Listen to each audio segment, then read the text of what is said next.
I named her Prissy because she was a queen bee, let me tell you. This was a tough piece. I'm hoping the new release colors will go with this veranda. Plaster. Look. Oh, okay, she couldn't get as excited because it is a white. But look. Oh, it's good. I think I made a custom color that was that color. Honey colored.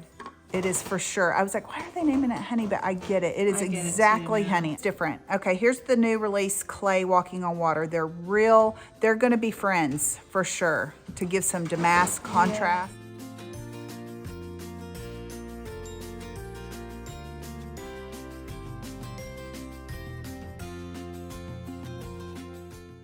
I just would like to say you do not have to sand down to the raw wood like in the old day paint formulas.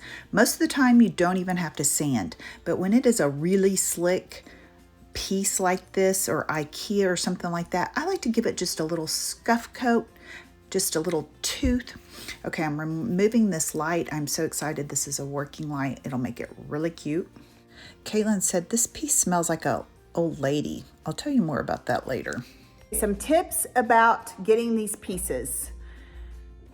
We already said what it smelled like, so a lot of those old ladies love them some Morphe's oil, some Pledge, some waxy cleansing products, okay? So you're gonna get these pieces and it's gonna, especially the older ones, that's what's gonna happen. So take some Dawn or some grease cutter, some kind of product, and just give it a little scrubby do. You need to do that before you sand your products, or you will just sand the dirt and the wax and stuff into the wood grain. This really doesn't have wood grain. It's 80s, 90s, shiny veneer type stuff. Wiped our piece off after we sanded it. For the top of the slick surface, I used the Salvation Solution in Clear. Hindsight, because I went from such a dark color on such a slick surface, I wish I would have used the regular formula in the white. Makes a great base coat. It would have made me have to use less coats for the coverage. And you can go all different directions because it has a self leveler in it. It's brilliant. It is so good. It's like butter. You want to pet it after it's done. Right here, we are taking our paint inlay, and we did have to open up to get enough roses that we wanted, and we just cut around it. Another problem. Do you see the jagged edges? Yeah.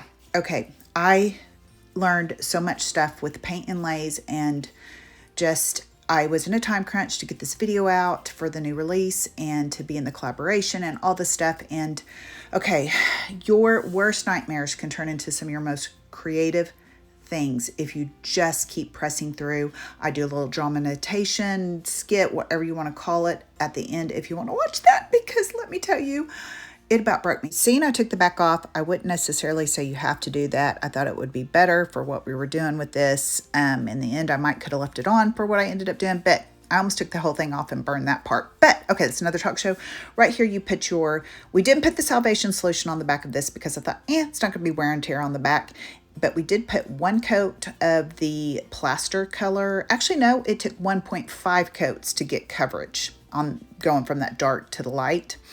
And you let that dry really good, like 24 hours or more. And then you take and you put the paint inlays. Make sure the image part is down into the second coat of wet paint. If it dries too fast, just kind of spray it a little bit before you put it down in there.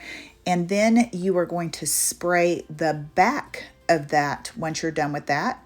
And we take a brayer, we take our finger, you can take a wet washcloth, and you want to make sure and push down on the back of that transfer paper with the image on it to make sure it adheres to the paint. Okay, this is the problem.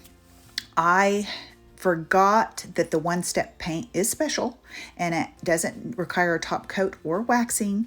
And so in that, the paint inlays don't have the same open time of pulling it off easier. So we had some problems with that, which ended up fine. But you got to know, don't leave it on there forever, and definitely don't use a heat gun, or even if you do a blow dryer, just do it lightly. We were in a time crunch, like I said, so we were rushing through all the steps. And I had some trouble getting it off, and I don't know that I'm going to be able to reuse the paint inlays up to 2 or 3 times like you normally can with our clay formula paint. Would I use a one step with paint inlays again? It's going to take me a minute to get there, but I just got to remember it's a little different than your clay paint, and I would think that is within the one-step paint, but this is the only one-step paint I use. Right here, we're remembering, and we can kind of see by the holes where this was tacked onto the back where our shelves are. So we're kind of space planning for that and kind of figuring out our composition where we want it and everything. Would I have done things a little different? Yes. I think if I would have had the back on there, I would have been able to see how I liked it better. But then I'm going to get the plaster color onto the veranda color, and it's just, there's a lot of decisions that could have been made differently. And some of these things that stressed me out would have been so bad if I wasn't in such a time crunch. But it was a big piece. It was a big project. I think it turned out super cute. You'll get to see the finished product. And I turned a lot of bad techniques that you should never do if you're doing a pristine Prissy, which I named her Persnickety is what she should have been named, piece that's all perfection. I did all the things, all the rules. No, but I turned it into creative, chippy, layered, funky goodness that I happen to love. Some people won't. Do I think it could have been better? Yes. And I'm actually probably honestly going to be working on this and adding some more things to help it blend and be better, because I am going to sell this piece. So I'd love to hear your comments. And I have pretty thick skin, but I'm pretty broken down right now. I might not read them for a while. She was hard on me, I'm telling you. All right, here goes one of the bigger problems we had because I let it dry too long. And see how when I was it didn't have the cure time, so it was chipping off easy. It didn't have salvation solution on it, which you don't have to have always with the paint, depending on what you're doing. So I was chipping it off. So I thought, you know what? I was going to distress this and let that dark show through anyway. So we just went with it. Look how good that is. Oh, it is so pretty. Because we sprayed so much water on it, it was bleeding through and made that, you can kind of see it there a little bit, kind of like a antique-y finish. So we went with that and worked with that and just antiqued the rest of it. The other parts of the piece did not do that. We did the same amount of water. So again, you just don't know what you got until you get going sometimes with these older pieces. Caitlin? Is this going to be okay? I think so. Shabby Look chic at this. for sure. We have got the hottest mess ever. Can we salvage it and let it be what it's supposed to be? Antique-y, chippy, pulled out of Aunt Betsy's house, went to Aunt Sally, and then to Cousin Jess. It's been through a lot. That's the look we're going for, I guess.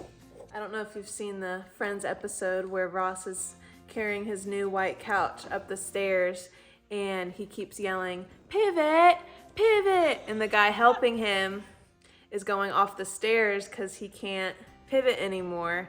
And that's what this piece is. We're just trying to pivot and get some direction going, rolling with the punches. And we're only this far into it, and that's what it's doing to us already. I was already getting discouraged, and we only had one coat on the base, and so I had Caitlin put that back behind there so I could see it's going to be okay, it's going to be cute, just to keep me going and re-inspire.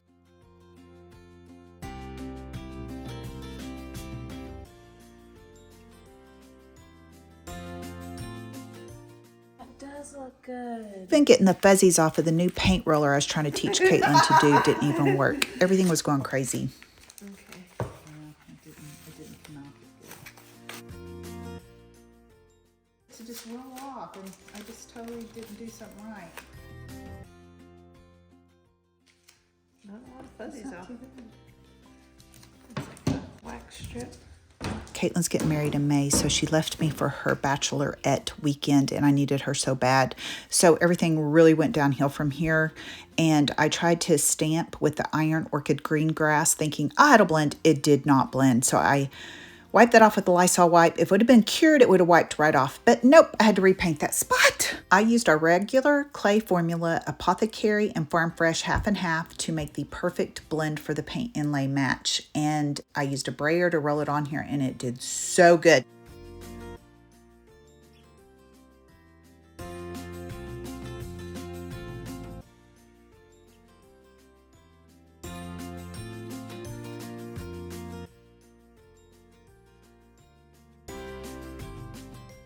So I just took some clear wax and sealed that DIY regular formula. See, that's where we're just rolling it on. You can do it either way. It's really nice to have both options. I use both options for different reasons.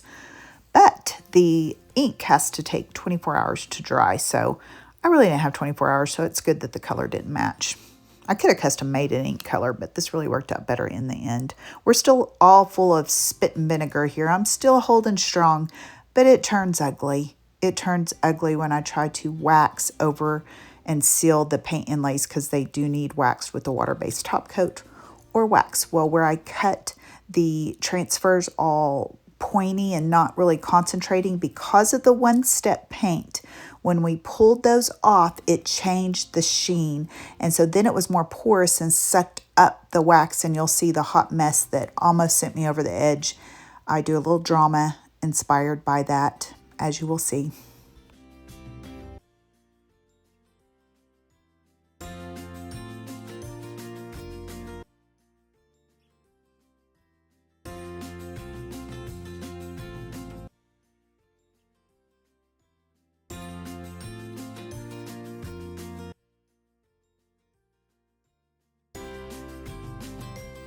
If your one-step paint is perfectly cured, that probably wouldn't have happened, but I haven't ever used the paint inlays with that. I wasn't remembering, I wasn't thinking. So coming up, you're gonna see some of the steps I do, not all in order, it's different every time, of what I do when things really go wrong. You can let that make you super more creative, or you can start from scratch, but I never start from scratch. I'll spend 3 times as long adding to and layering and do as you see I do to make this piece good instead of just starting over. I just can't. So it can make you more creative if you will just keep going.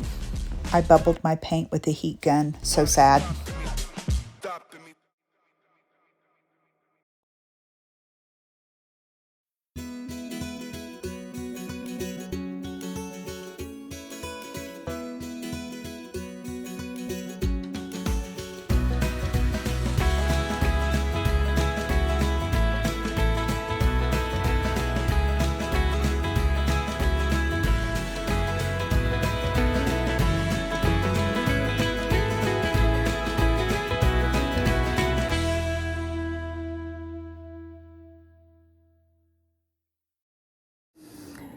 Dear Lord, it's me.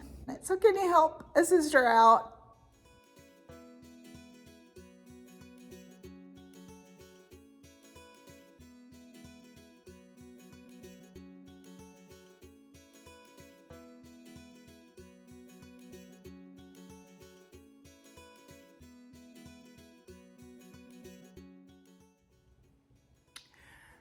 You're so pretty. I'm sorry I was mad at you.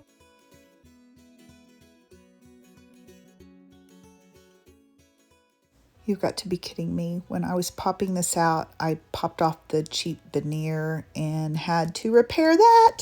And right here, this is solid wood, so it popped right out with no problem. So here's the repair. I just want to cry. I was so over it at this point. Okay, I didn't like how much chippy off I did. I did too much. Again, it was laying on its back and I lost perspective. If the backing would have stayed on and I would have been doing that, I could have told, ooh, you're getting it too heavy. But when this happened, I considered leaving the back off and just saying their wall color will show through. I'll do something cool with this backing later. I just don't have time for this. But I went ahead and pressed through because it made it so cute, the contrast of the plaster color with the veranda color. So I just decided to work with it. I don't know if it's because I was pushing through the steps so fast and didn't let the JRV have time to, dry better than when I pulled my paint layer, my paint inlay off, it pulled the sheen off and made where you could see it. I did clear wax it and then did the dark wax around it, and it still grabbed it like that. So here I'm just taking some crinoline in our DIY clay formula, and I just stippled around the edges and tried to blend it out. And then I actually clear waxed that. And then I tried to go in with the dark wax, and it still grabbed it too much again because I think I was pressing through the steps. But this made me discover some really cool resistant techniques is what I'll call it, and some different things. I'm really going to try to expand on all this craziness I was doing here to blend this out and get this ready and cute. So I did the crinoline around there, and then I ended up using some wax, clear wax, dark wax, and then I even took the same paintbrush that I was putting the crinoline on with the one-step plaster color and was smudging it. You'll see it more as we go along how okay, so I did have a technique I was doing, and then by the time I finished all the white parts and all the stuff, I had to go and blend with the back because all the drawers and the white inset on the thing, it was just heartbreaking because I didn't want to spend that time, but I had to blend it in with this backing because it was, you know, the whole thing was going to be imbalanced. If the backing was done in the white part of the drawers, I just didn't like it. So here I am just working like crazy doing this, and I'm still not liking it. I'm like, oh my goodness, this is going to take me forever. And what saved it is right here. I don't know how or why, but I knew the tone of the shipwrecked wax was turquoise and not the greenish. And I thought that's not going to look good. And it ended up pulling it all together for me. I loved it. I still need to kind of work on this some, but I'm loving this idea of the resistance with the one-step paint, the waxes, and the clay formula paint and the inlays. I don't know. It worked. I'm loving it. I may not love it exactly how I ended up on this piece, but I think it's really cute. I'm going to still keep working on it even after this video is done. So if you keep following me, you'll probably see how I ended up. It's going to be pretty much the same, but I need to balance out the drawers because I didn't grab it as much as the backing did.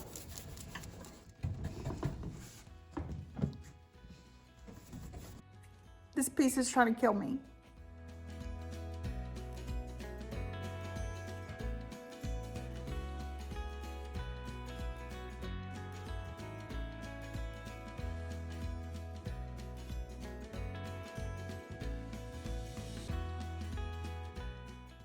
The one-step paint does not have to put clear wax on before you put your colored waxes on because it already has a sealer in it. But I had to match the other part, so I put crinoline, which is the clay formula, all around the edges so it would suck up the dark like the backing did. And so I'm doing the same technique on here. I get a little sloppier actually, and I actually really like it, but I did try to make the outer edges darker and leave a little bit of the brightness lighter towards the middle. So I am literally just doing the same step. I did the dark wax over the crinoline, then I wiped it back. I did some clear and dark wax mix sometimes. You see I bring the shipwrecked in here, which made me like the other part up top better. And I even take my brush with some crinoline and the one-step veranda and do that smudging technique. And I'm just doing so many things. So you can see how the backing still is a little darker than the white of the cabinet. So I'm going to probably work on that this next week. I hope to finish it up to get ready to sell.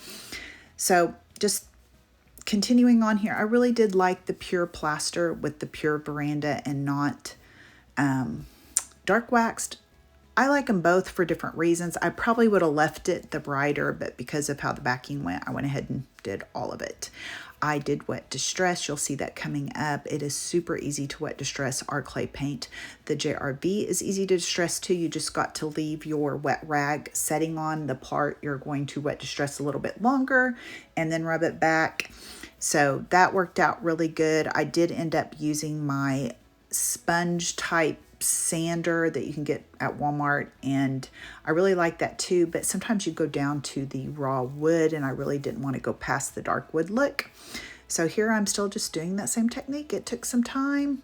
I worked until the midnight hours on Saturday. Today's Sunday. I'm editing, and the video is supposed to be uploaded with all the notes and descriptions, which you can find all these products in my description box. I sell everything you've seen.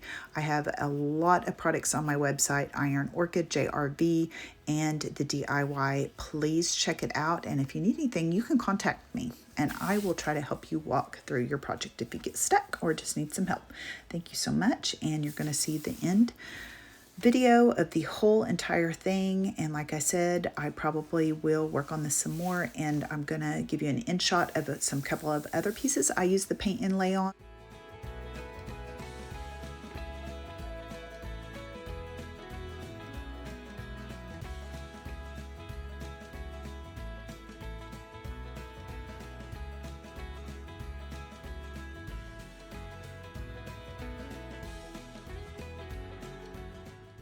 So back to Caitlin saying this piece smelled like an old lady.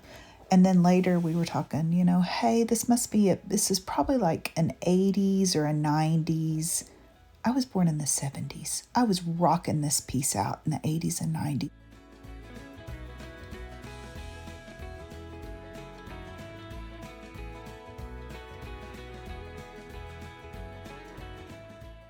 And so I'm the old lady. So I stink, I guess. Still got a lot of life, a lot of love to give.